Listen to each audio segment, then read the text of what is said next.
continuación vamos a escuchar a Santiago Torres, licenciado en Biología por la Universidad Nacional de La Plata, becario doctoral en UNICEF y docente universitario en la Unidad Académica San Julián. Hola, muy buenas tardes. Muchas gracias a la agrupación Hora de Mujeres por la invitación. Yo voy a hablar sobre argumentaciones biológicas y la ley IBE. La ciencia, particularmente la biología, suele utilizarse como argumento por quienes están en contra de la ley de interrupción voluntaria del embarazo. El argumento que se suele dar, en forma resumida, es que la ciencia ha determinado que la vida de una persona comienza con la concepción, donde el argumento más sólido es que en el momento en que se produce la fertilización del óvulo por el espermatozoide, se produce la unión del material genético paterno y materno, conformando un genoma único e irrepetible. Y esto significaría de forma irrefutable la formación de un nuevo ser humano, una nueva persona individual y única, donde por lo tanto interrumpir un embarazo sería el equivalente a un homicidio. El problema de este argumento es que por más que busquemos en un cigoto, en un embrión, en un feto o en un ser humano ya desarrollado, no vamos a encontrar una sola evidencia biológica que nos indique que es una persona, es decir, un sujeto de derecho. Ser una persona o sujeto de derecho es un atributo normativo, no un término biológico. La confusión de estos términos suele llevar a consideraciones erróneas y contradicciones argumentativas cuando se dice que la interrupción no natural de un embarazo es equivalente a un homicidio. Para demostrar estas fallas, el doctor Rivera López, investigador independiente del CONICET, da ejemplos en donde la sociedad, o al menos en su mayoría, no considera el aborto como un homicidio. Primer ejemplo. En las técnicas de reproducción asistida se manipulan embriones humanos en laboratorio y en muchos casos los embriones sobrantes, es decir, los no transferidos al útero de una madre, son congelados, en muchos casos de forma permanente o descartados. Frente a esto, no pensamos que se trata de una práctica aberrante. La práctica de la reproducción asistida, aun cuando se implique el congelamiento o el descarte final de embriones humanos, es una práctica aceptable y civilizada. Segundo ejemplo.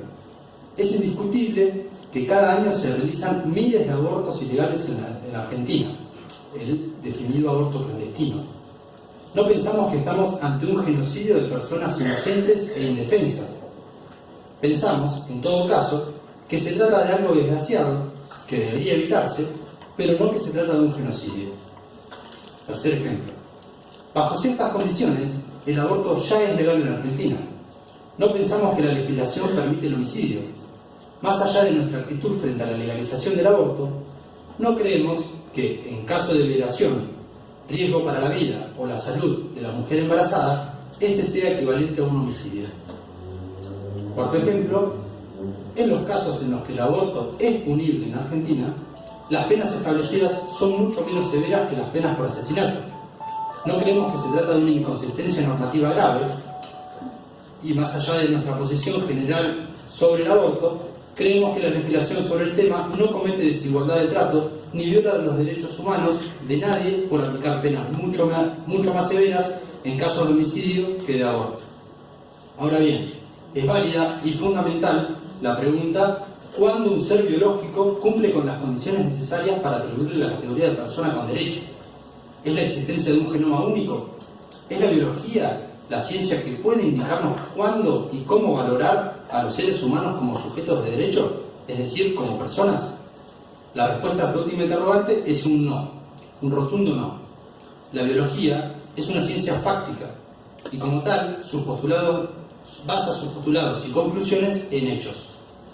Como dije anteriormente, es un hecho biológico que luego de la fecundación el resultado es una célula con un código genético diferente al de sus progenitores. Pero el afirmar que un cigoto es un sujeto de derecho por poseer un código genético único no es una conclusión científica, sino una forma subjetiva de asignarle valor moral y jurídico a una célula o grupo de células, basándose en el imaginario genetista que afirma que los genes son todo, que representan la última verdad de nuestra existencia. Todo significado y valoración que le asignamos a un estadio embrionario es una representación y no una forma imparcial y objetiva de pensar en la vida embrionaria. El problema es cuando negamos que la valoración de la vida es un carácter construido por nuestro contexto social, fundamental para la vida en sociedad, y lo intentamos disfrazar como una verdad científica. Un ejemplo de esto es el término niño por nacer.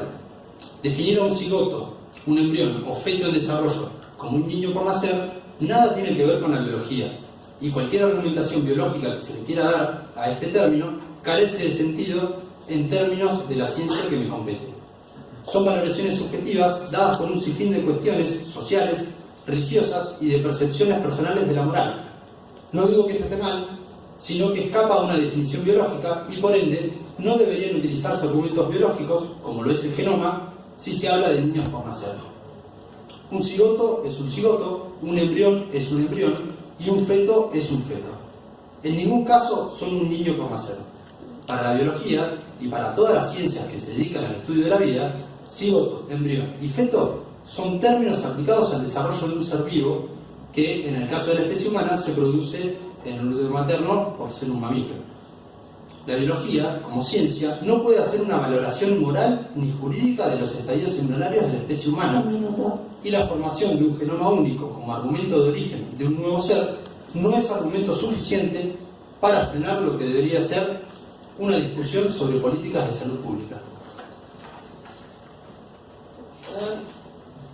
Por último, como establecen los colectivos que integran la campaña por el aborto legal, seguro y gratuito, si lo que queremos nosotros es salvar la vida de personas, es el Estado el que debería garantizar la educación sexual integral para decidir, los métodos anticonceptivos disponibles en instituciones de salud pública para no abortar y la legalización de la interrupción voluntaria del embarazo para proteger la vida de mujeres y personas gestantes.